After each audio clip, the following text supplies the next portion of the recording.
पाकिस्तान में महंगाई का असर पूरे देश में देखने को मिल रहा है। रविवार को कराची में आवश्यक वस्तुओं की कीमतों में वृद्धि के खिलाफ कई लोगों ने विरोध प्रदर्शन किया। प्रदर्शनकारियों का कहना था कि बिगड़ती अर्थव्यवस्था उन्हें कर्जदार बना रही है। पाकिस्तान के लोग इस बात पर चिंता व्यक्त कर रहे हैं कि कीमतों में बढ़ोतरी से कई समस्याएं पैदा हो रही है। ऐसे लग रहा है कि नवगठित सरकार भी फेल हो रही है। लोग गैस का बिल नहीं चुका पा रहे हैं। आप नेता और दिल्ली के मुख्यमंत्री अरविंद केजरीवाल एक बार फिर प्रवर्तन निदेशालय के समन पर उपस्थित नहीं हुए। यह छठी बार है कि जब ईडी ने समन को नजरअंदाज किया है। आम आदमी पार्टी ने कहा कि ईडी का समन गैरकानूनी है। मामला फिलहाल कोर्ट में है। आज जारी एक बयान में ईडी ने खुद अदालत का दरवाजा खटखटाया और सुझाव दिया कि बार बार समन जारी करने के बजाय मामले पर अदालत के फैसले का इंतजार किया जाए। आरटीसी अधिकारियों ने हैदराबाद शहर में बस यात्रियों को चेतावनी जारी की है। अधिकारियों ने इस महीने की 21 से लेकर 24 तारीख तक सिटी बसों में यात्रा करने वालों को अपनी यात्रा स्थगित करने या वैकल्पिक मार्गों की तलाश करने की सलाह दी, क्योंकि मैदारम मेले के दौरान बस से जाने से शहर में बसों की संख्या कम हो जाती है। ग्रेटर हैदराबाद क्षेत्र में चलने वाली 2850 सिटी बसों में से लगभग 2000 मैदारम मेले में जाएगी। आरटीसी अधिकारियों ने मेले के लिए पहले ही कुछ बसों आवंटित कर दी है। इस महीने की 21 तारीख से मैदारा तक बसा जाएगा, जिसमें से 250 बसें शहर से रवाना होगी। बाकी बसें तेलंगाना के अलग अलग हिस्सों में जाएंगी। मालूम हो कि केंद्र सरकार ने टॉलीवुड मेगास्टार चिरंजीवी को पद्म विभूषण पुरस्कार देने की घोषणा की है। सिने इंडस्ट्री को उनकी सेवाओं के सम्मान में चिरी को देश का दूसरा सर्वोच्च नागरिक पुरस्कार मिला। चिरंजीवी राष्ट्रीय राजधानी दिल्ली में राष्ट्रपति के हाथों पुरस्कार प्राप्त करेंगे। पद्म विभूषण चिरंजीवी को तेलंगाना सरकार पहले ही सम्मानित कर चुकी है। हाल ही में तेलुगु प्रशंसकों ने भी उन्हें लॉस एंजल्स में सम्मानित किया गया था। केरल के राज्यपाल आरिफ मोहम्मद खान ने 19 फरवरी यानी आज उन पीड़ितों के आवास का दौरा किया जिन पर जंगली हाथियों ने हमला किया था। उन्होंने पीड़िता के परिवार के सदस्यों के प्रति संवेदना और समर्थन व्यक्त किया है। आरिफ मोहम्मद खान ने जंगली हाथी के हमले में मारे गए आजीश और वीपी पाल के आवास का दौरा किया। केरल में स्थिति तनावपूर्ण बनी हुई क्योंकि अधिकारी वन्य जीवों से संबंधित घटनाओं की बढ़ती आवृत्ति से जूझ रहे हैं। इस बीच केरल में स्थानीय लोगों ने वन विभाग पर वन्य जीवों के हमलों को रोकने के लिए पर्याप्त उपाय नहीं करने का आरोप लगाया है।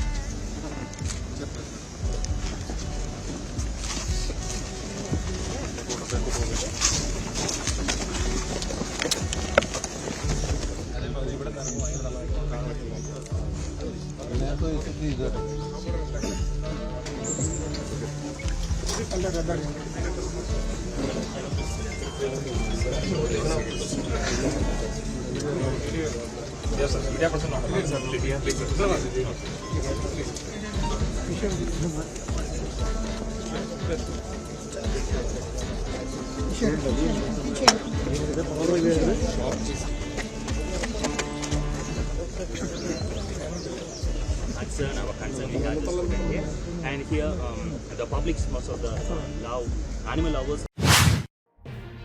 संभल में कल्कीनाथ धाम के शिलान्यास समारोह को देखने के लिए एकाग्रत हुए भक्तों और गणमान्य व्यक्तियों को संबोधित करते हुए उत्तर प्रदेश के मुख्यमंत्री योगी आदित्यनाथ ने 19 फरवरी यानी आज कहा कि भारत के लोगों ने पिछले दशक में विभिन्न क्षेत्रों में कई विकास देखे हैं।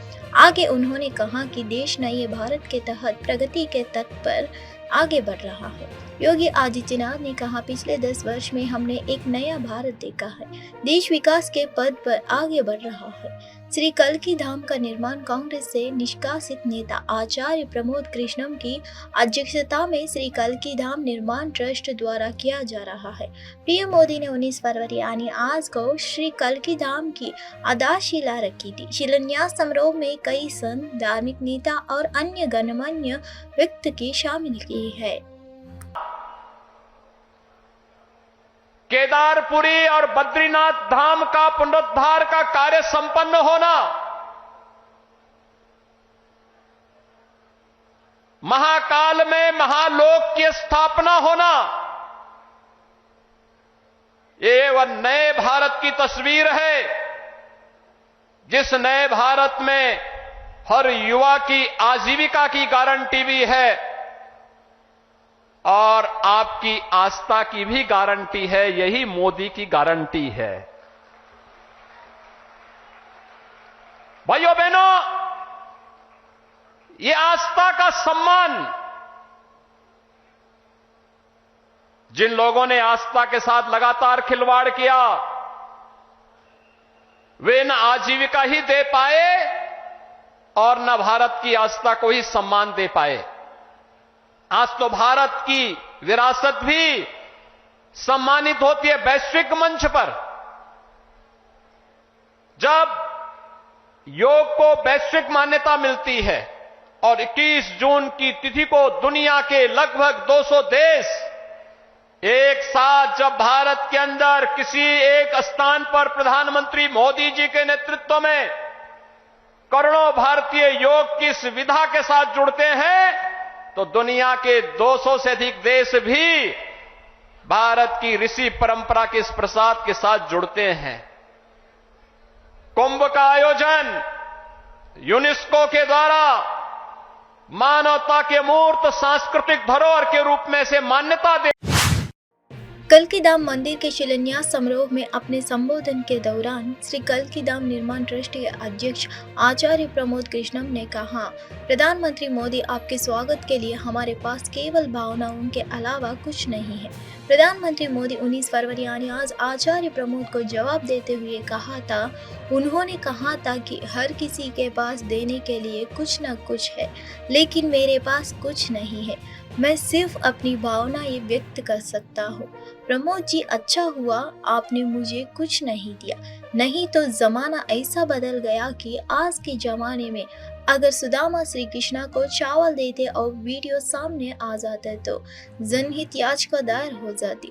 सुप्रीम कोर्ट में और फैसला आएगा कि भगवान कृष्णा को भ्रष्टाचार में कुछ दिया गया था और भगवान कृष्णा भ्रष्टाचार कर रहे थे। बेहतर होगा कि आपने अपनी भावनाएं व्यक्त की और कुछ भी नहीं दिया है। शबरी के पास बेर थे, विदुर के पास साग था,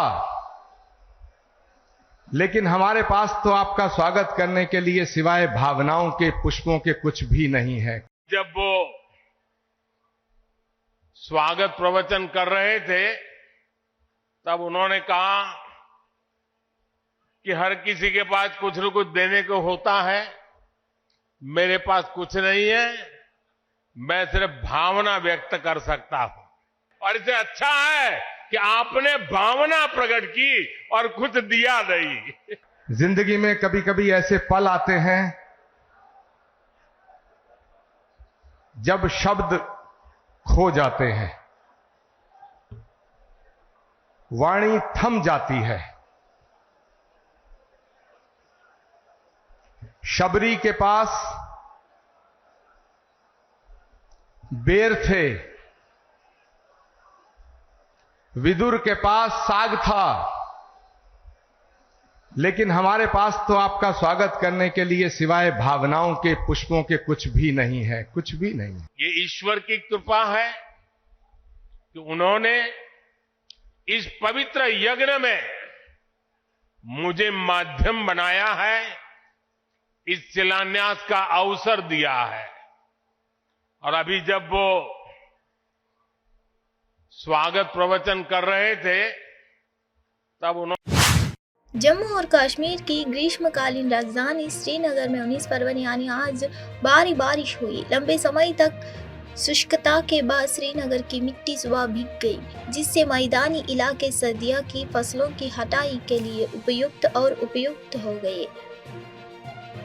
बहुत जरूरी बारिश ने पूरे इलाके को गीला कर दिया है।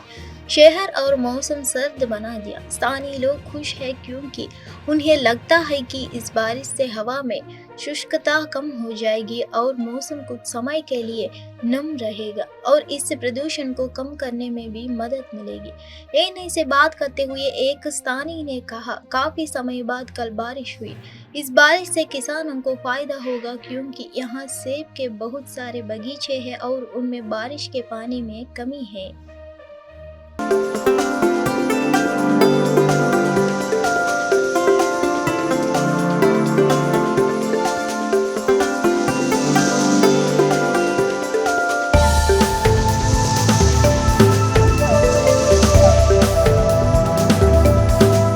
का नाम जी मेरा नाम बासित फारूक है। बताया, कल से बारिश हो रही है यहाँ पे कल से जो कि बारिश हुई तो बहुत दिनों के बाद बारिश हुई। यहाँ पे पूरा ड्राई स्पेल था।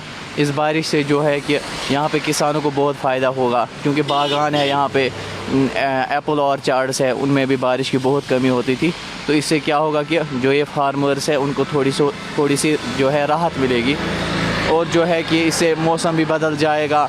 बहुत ड्राई स्पेल था, यहाँ पे बहुत सारी बीमारियाँ हो रही थी, वो भी कम हो जाएंगी और जो है कि इससे जो है ये पोल्यूशन वगैरह भी थोड़ा कम हो जाएगा, हवा बदल जाएगा। और चूँकि अब बाहर भी आने वाला है तो ये जो बारिश है ये बहुत इम्पोर्टेंट थी यहाँ के मौसम के लिए। तो बारिश और बर्फ़ कितनी ज़रूरी है कश्मीर के लिए? जहाँ तक बर्फ़ का सवाल है तो मैं तो कहता हूँ कि जो ये कश्मीर है। सरकार और किसानों के बीच चौथे राउंड की बैठक पूरी हुई।